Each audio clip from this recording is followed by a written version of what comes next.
السلام عليكم يا شباب. حلقة النهاردة هنتكلم ازاي تقدر تعمل نظام غذائي بطريقة صحيحة. يلا بينا.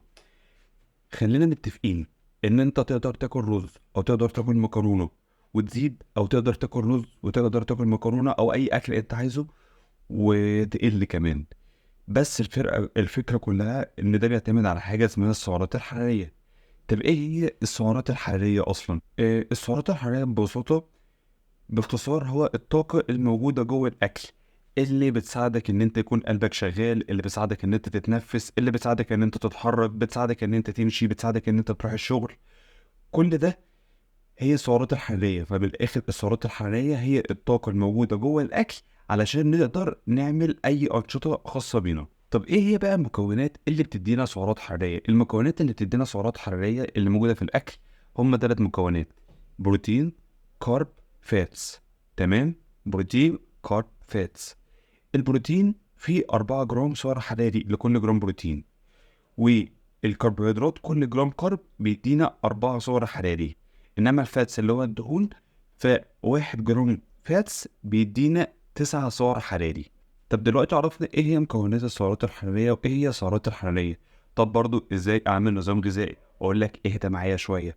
علشان تعرف تعمل نظام غذائي مخصص ليك، في حاجة لازم تعرفها اسمها البي ام ار. البي ام ار هو البيزا الميتابوليك ريت.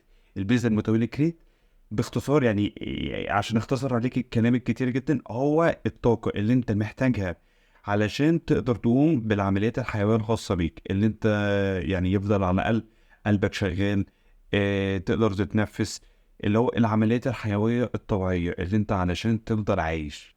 وكمان البيزل الميتابوليك ريت اصلا بيختلف من شخص لشخص، سواء بقى حسب السن، سواء حسب نوعك، سواء طولك، سواء وزنك، بيختلف من شخص لشخص.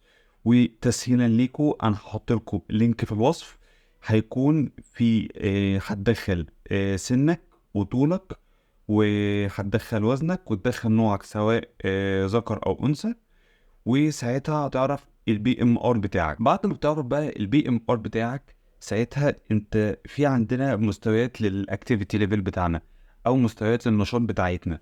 يعني واحد بيتمرن مرتين في الاسبوع، غير واحد بيتمرن 3 مرات، غير واحد بيتمرن 5 مرات، غير واحد بيتمرن 6 مرات في الاسبوع، غير واحد كمان بيتمرن مرتين في اليوم على مدار ال7 ايام. فدي بتختلف من شخص لشخص. فبقى هنفترض دلوقتي لو انت شخص مثلا حابب تعمل نشاط، حابب تعمل دايت علشان تخس، بس في نفس الوقت انت واحد ما بتتحركش، ساعتها هاخد الرقم اللي طلع لنا من البي ام ار وهضربه في 1.2. طب لو انت بتتمرن حوالي يعني من مرة ل3 مرات في الأسبوع، ساعتها هاخد البي ام ار بتاعك وهضربه في 1.3. طب لو انت واحد يعني مستوى النشاط بتاعك متوسط او بتتمرن حوالي من 3 ل5 مرات في الأسبوع، ساعتها هاخد البي ام ار بتاعك وهضربه في 1.5.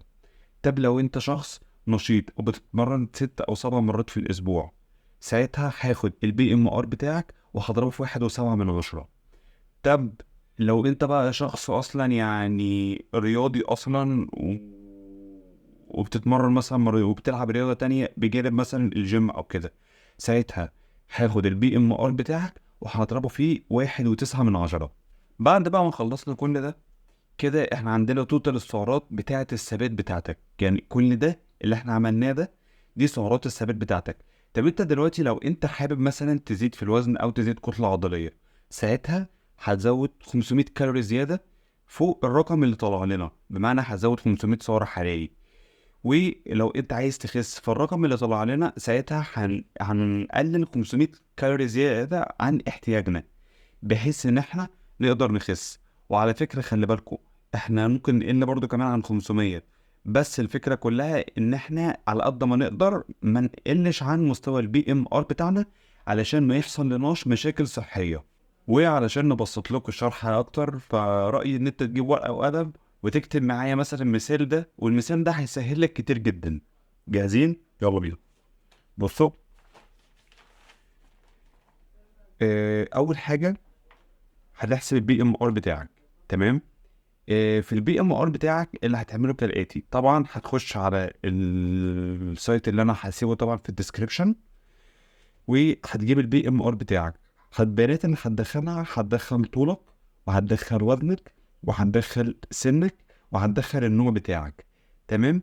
نفترض مثلا ان انا وزني 100 كيلو وطولي 191، والجنس بتاعي ذكر.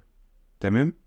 فهنعمل كالكوليت للكلام ده كله، ويطلع لي البي ام ار بتاعي 2230. ده البي ام ار. هنجيب بقى البي ام ار واضربه في الاكتيفيتي ليفل بتاعي. الاكتيفيتي ليفل انا بس بتمرن من 3 ل 5 ايام في الاسبوع، فهجيب ال 2230 وهضربهم في 1.5 او 1.55. تمام. هيطلع لي التوتال 2456. ده التوتال. ده كده السعرات بتاعت السلب بتاعي 3456 كالوري. طب لو انا عايز بقى اخس، لو عايز اخس هقلل من 500، هبقى ساعتها السعرات بتاعتي 2956. ولو عايز ازيد فهزود على ال 3456، هزود عليهم 500 كالوري، والتوتال في الاخر هيبقى 3956. اتمنى يا شباب الفيديو يكون عجبكم، ويعني لو استفدتوا يا ريت تضغطوا لايك وتعملوا سبسكرايب، وشكرا جدا.